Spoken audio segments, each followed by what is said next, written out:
খাগড়াছড়ির সড়কে জ্বলছে আগুন।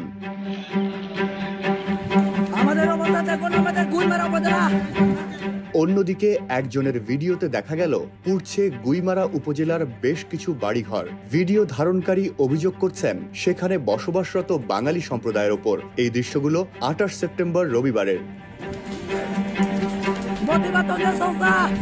ভারতের ইন্ধনে বা ফ্যাসিস্টদের ইন্ধনে এই ঘটনাটা ঘটাচ্ছে।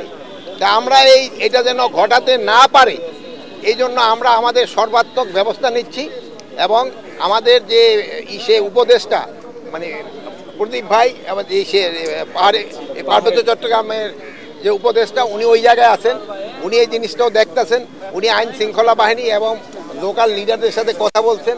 জুলাইয়ে ছাত্র গণ অভ্যুত্থানে ক্ষমতাচ্যুত প্রধানমন্ত্রী শেখ হাসিনার সঙ্গে ভারতে পালিয়ে যাওয়া আওয়ামী ফ্যাসিস্টদের আস্তানা উদ্ঘাটিত হয়েছে। তারা কলকাতায় মূল আস্তানা গেড়েছেন। ভারতীয় গোয়েন্দা সংস্থা বাংলাদেশ থেকে পালিয়ে কলকাতায় অবস্থান নেয়া এমন 734 জন পলাতক আওয়ামী ফ্যাসিস্টের একটি ডেটাবেস তৈরি করেছে। এই ডেটাবেসে তাদের নাম, ঠিকানা, পাসপোর্ট ও টেলিফোন নম্বর উল্লেখ রয়েছে। পলাতক আওয়ামী লীগের নেতাকর্মীদের সাথে তাদের স্ত্রী সন্তানও সেখানে অবস্থান করছেন। কোনো নেতা তাদের ব্যক্তিগত কর্মকর্তা এমনকি বাড়ির কাজের লোককেও সঙ্গে নিয়ে গেছেন। শুরুতে ধর্ষণের বিচারের দাবিতে অবরোধ কর্মসূচি পালিত হলেও ধীরে ধীরে তা রূপ নেয় রক্তক্ষয়ী সংঘর্ষে। সড়ক অবরোধ চলার সময় সংঘর্ষ, ইট পাটকেল নিক্ষেপেরও ঘটনা ঘটে। পরিস্থিতি নিয়ন্ত্রণে আনতে শেষ পর্যন্ত প্রশাসন অনির্দিষ্টকালের জন্য 144 ধারা জারি করে। দীর্ঘ 16 বছরের ফ্যাসিস্ট শেখ হাসিনার হাত থেকে এদেশের জনগণ এদেশকে বাঁচিয়ে নিলেও এই ফ্যাসিস্ট শেখ হাসিনা সে ভারতে গিয়ে একের পর এক ষড়যন্ত্র করে যাচ্ছে।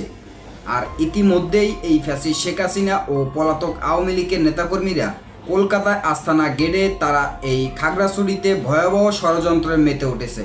আর সেই ষড়যন্ত্র ফাঁস করেছে উপদেষ্টা জাহাঙ্গীর আলম, যেই কারণেই এই ফ্যাসিস্ট শেখ হাসিনা ও আওয়ামী লীগের নেতাকর্মীদেরকে ইতিমধ্যেই গ্রেফতার করে বাংলাদেশে আনার ব্যবস্থা করেছেন অন্তর্বর্তী সরকার ডক্টর ইউনূস।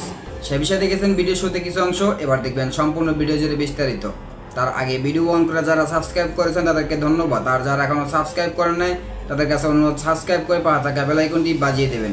তো দর্শক চলুন এবার আমরা দেখব যে এই ফ্যাসিস্ট শেখ হাসিনা ও পলাতক আওয়ামী লীগের নেতাকর্মীদেরকে ইতিমধ্যেই বাংলাদেশে গ্রেফতার করে আনার ব্যবস্থা করেছেন ডক্টর ইউনূস। এবং এর পূর্বে একটু দেখব যে এই ফ্যাসিস্ট শেখ হাসিনা ও তাদের সাথে সহকর্মী আওয়ামী লীগের নেতাকর্মীরা এই খাগড়াছড়িতে ভয়াবহ ষড়যন্ত্র করেছে, আর সেই ষড়যন্ত্র ফাঁস করেছে উপদেষ্টা জাহাঙ্গীর আলম। আমরা এই বিষয়টা প্রথমে দেখে তারপর ওই বিষয়টা দেখব। ধৈর্য ধরে একটা লাইক দিয়ে সম্পূর্ণ ভিডিও দেখতে থাকুন। পলাতক আওয়ামী লীগের নেতাকর্মীদের সাথে তাদের স্ত্রী সন্তানও সেখানে অবস্থান করছেন। কোনো নেতা তাদের ব্যক্তিগত কর্মকর্তা এমনকি বাড়ির কাজের লোককেও সঙ্গে নিয়ে গেছেন।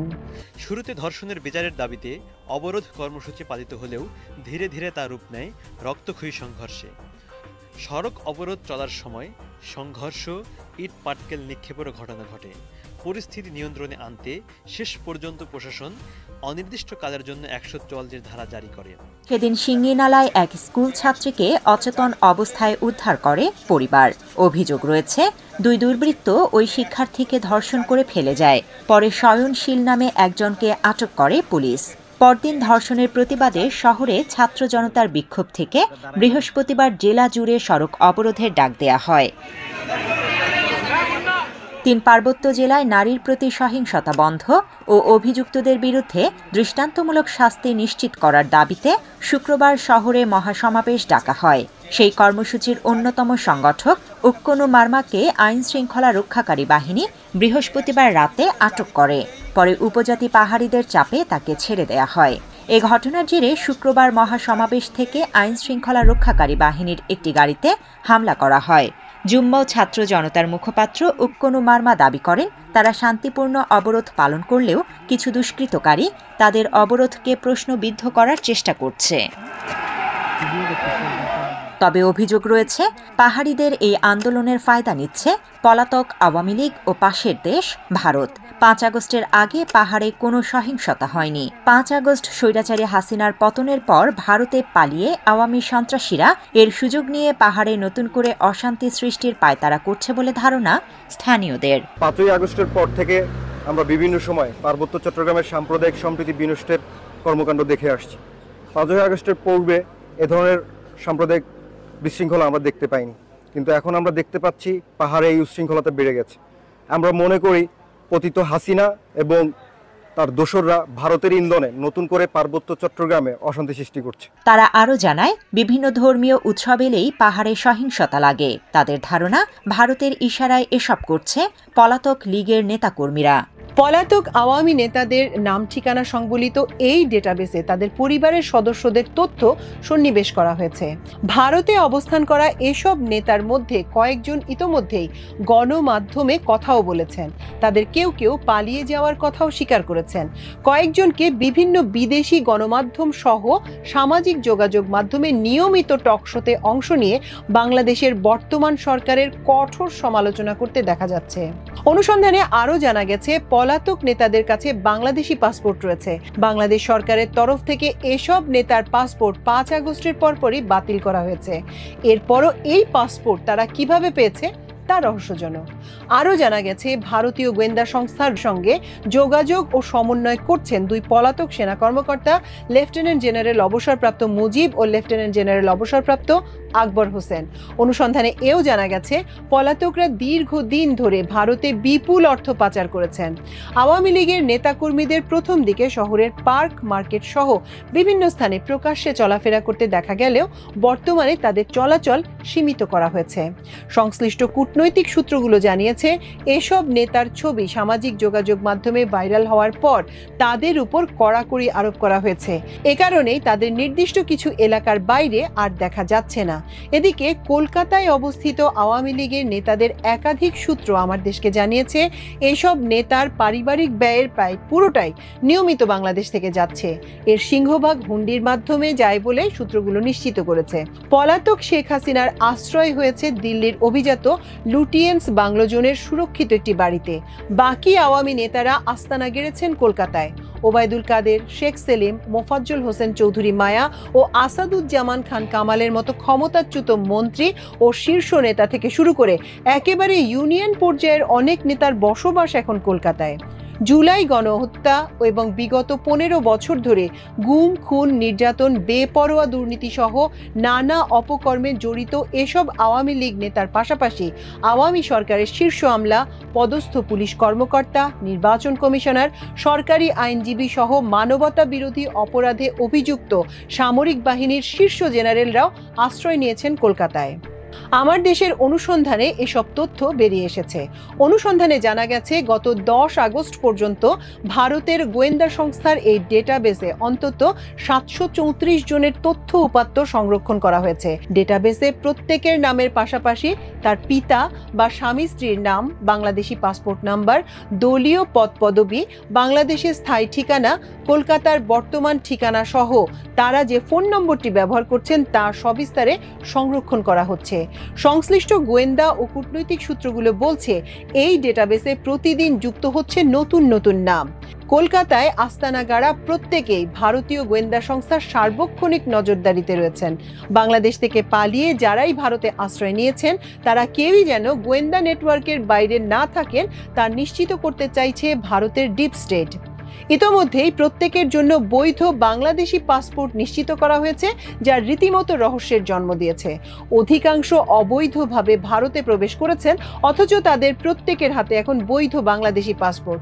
এ ব্যাপারে কলকাতার একটি সূত্র আমার দেশকে জানিয়েছে, পাসপোর্ট পাওয়ার ক্ষেত্রে নিশ্চিতভাবেই বাংলাদেশের কোনো একটি গোষ্ঠী সহযোগিতা করেছে।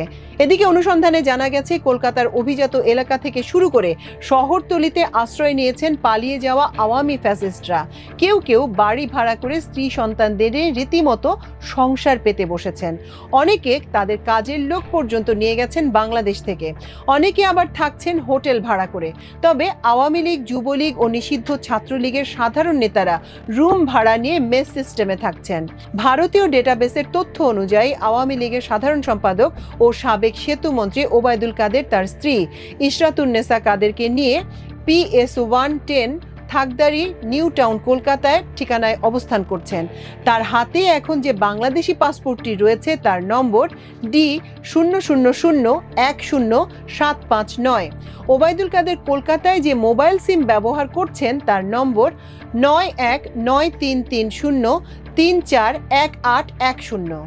আওয়ামী লীগের প্রেসিডিয়াম সদস্য শেখ ফজলুল করিম সেলিম তার দুই ছেলে শেখ ফজলে নাইম ও শেখ ফজলে ফাহিমকে নিয়ে কলকাতায় অবস্থান করছেন। তার বর্তমান বাংলাদেশি পাসপোর্টের নম্বর D00120069। তার ফোন নম্বর 917005683693। প্রেসিডিয়াম সদস্য মোফাজ্জল হোসেন চৌধুরী মায়া, তার স্ত্রী পারভিন চৌধুরী এবং কাজের লোক মোহাম্মদ মামুন হোসেনকে নিয়ে তার সংসার জীবন পার করছেন কলকাতায় বসে। তার বর্তমান বাংলাদেশি পাসপোর্ট নম্বর A123289796। তার কলকাতার নম্বর 917439334764।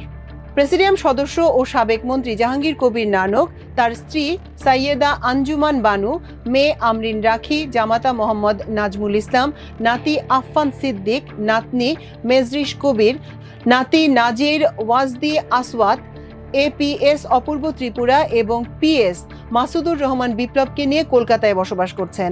নানকের বর্তমান বাংলাদেশি পাসপোর্টের নম্বর B00692266। তিনি এখনও বাংলাদেশি নম্বর ব্যবহার করছেন। তার ফোন নম্বর 0177777775। প্রেসিডিয়াম সদস্য এবং রাজশাহী সিটি কর্পোরেশনের সাবেক মেয়র AHM খায়রুজ্জামান, তার স্ত্রী শাহিন আক্তার, দুই মেয়ে আনিকা ফারিহা জামান ও মাইশা সামিহা জামানকে নিয়ে কলকাতা সদরে অবস্থান করছেন। তার বাংলাদেশি পাসপোর্ট নম্বর D00012830। তিনি কলকাতায় বাংলাদেশি সিম ব্যবহার করেন। তার বর্তমান ফোন নম্বর 017111810970। সাবেক স্বরাষ্ট্রমন্ত্রী আসাদুজ্জামান খান কামাল, তার মেয়ে সাফিয়া তাসনিম খান ও কাজের লোক মোহাম্মদ সাইফুল ইসলামকে নিয়ে কলকাতার নিউ টাউনের রোজ ডেল টাওয়ারে বসবাস করছেন। তার বর্তমান বাংলাদেশি পাসপোর্ট নম্বর 00010020। কলকাতায় তার ব্যবহৃত ফোন নম্বর 91933303604554। আওয়ামী লীগের যুগ্ম সাধারণ সম্পাদক মাহবুবুল আলম হানিফ, তার স্ত্রী ফৌজিয়া আলমকে নিয়ে new town action area 3 Kolkata এই ঠিকানায় অবস্থান করছেন। তার বর্তমান বাংলাদেশি পাসপোর্ট নম্বর D00011958। তার বর্তমান ফোন নম্বর 916909793033। সাবেক বিদ্যুৎ ও জ্বালানি প্রতিমন্ত্রী নসরুল হামিদ বিপু, তার স্ত্রী সীমা হামিদকে নিয়ে কলকাতার অভিজাত এলাকা সল্ট লেকের সেক্টর 2 CJ ব্লক CJ 333 এই ঠিকানায় বসবাস করছেন। তার কাছে থাকা বাংলাদেশি পাসপোর্ট নম্বর D00012477। তার বর্তমান ফোন নম্বর 919333038942। IEBর সাবেক সভাপতি ও আওয়ামী লীগের প্রযুক্তি বিষয়ক সম্পাদক আব্দুস সবুর কলকাতার কেষ্টপুর এলাকায় প্রফুল্ল কুমার রোডে অবস্থিত বিশ্বর অ্যাপার্টমেন্টে থাকছেন। তার বর্তমান বাংলাদেশি পাসপোর্ট নম্বর 00012964। তার বর্তমান ফোন নম্বর 918118978283। অন্য নেতাদের মধ্যে রয়েছেন হাসিনার ফুফাতো ভাই সাবেক MP আবুল হাসনাত আবদুল্লাহ, বরিশাল 1 কলকাতায় আছেন এক সন্তান নিয়ে। এছাড়া শেখ হাসিনার চাচাতো ভাই শেখ হেলাল উদ্দিন বাগেরহাট 1 ও তার ছেলে শেখ তন্ময় বাগেরহাট 2, শেখ হেলালের ভাই সাবেক MP শেখ সালাউদ্দিন জুয়েল খুলনা 2, শেখ সেলিমের বোনের স্বামী যুবলীগের সাবেক চেয়ারম্যান ওমর ফারুক চৌধুরী, শেখ হাসিনার ভাগ্নে চিফ হুইপ নুরি আলম চৌধুরী লিটন মাদারীপুর 1 ও মুজিবুর রহমান চৌধুরী নিক্সন ফরিদপুর 4। আওয়ামী লীগের যুগ্ম সাধারণ সম্পাদক আ.ফ.ম. বাহাউদ্দিন নাসিম ঢাকা 8 কলকাতায় অবস্থান করছেন। অন্যদের মধ্যে মুক্তিযুদ্ধ বিষয়ক মন্ত্রী আ.ক.ম. মোজাম্মেল হক গাজীপুর 1, স্থানীয় সরকার মন্ত্রী তাজুল ইসলাম কুমিল্লা 9, শিক্ষামন্ত্রী মহিবুল হাসান চৌধুরী নওফেল চট্টগ্রাম 9, স্বাস্থ্যমন্ত্রী জাহিদ মালিক মানিকগঞ্জ 3, রেলপথ মন্ত্রী জিল্লুল হাকিম রাজবাড়ী 2, যুব ও ক্রীড়া প্রতিমন্ত্রী জাহিদ আহসান রাসেল গাজীপুর 2, দ্বিতীয় স্ত্রী সিলভিয়া পারভিন সহ সাবেক প্রতিমন্ত্রী শাহরিয়ার আলম রাজশাহী 6, সাবেক প্রতিমন্ত্রী কে এম খালিদ ময়মনসিংহ 3, সাবেক প্রতিমন্ত্রী নাহিদ ইজহার খান ও সাবেক প্রতিমন্ত্রী শরীফ আহমেদ ময়মনসিংহ 2, আওয়ামী লীগের আইন বিষয়ক সম্পাদক নজিবুল্লাহ হিরু, সাংগঠনিক সম্পাদক প্রতিমন্ত্রী মির্জা আজম জামালপুর 3, শফিউল আলম খান নাদেল মৌলভীবাজার 3, এস এম কামাল হোসেন খুলনা 3, সুজিত রায় নন্দী দলের তথ্য ও গবেষণা সম্পাদক সাবেক এমপি সেলিম মাহমুদ চাঁদপুর 1, উপদপ্তর সম্পাদক সায়েম খান দলের কেন্দ্রীয় নেতা রেমন্ড আরেং কলকাতায় অবস্থান করছেন।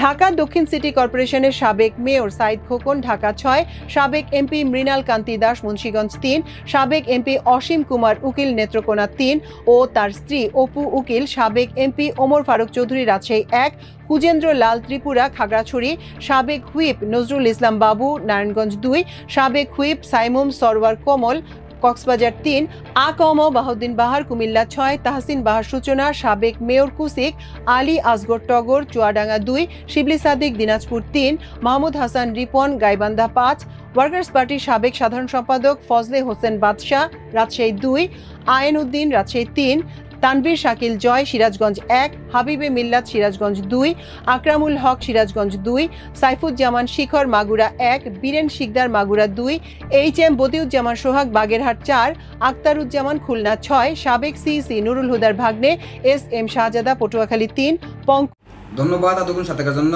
প্রিয় দর্শক শ্রোতারা, এরকম নতুন আপডেট নিউজ পেতে আমাদের সাথে থাকবেন এবং আজকের ভিডিও এই পর্যন্ত। নতুন কোনো ভিডিও কথা হবে নতুন কোনো বিষয় নিয়ে, ততক্ষণ ভালো থাকবেন, সাথে থাকবেন। আসসালামু আলাইকুম, আল্লাহ হাফেজ।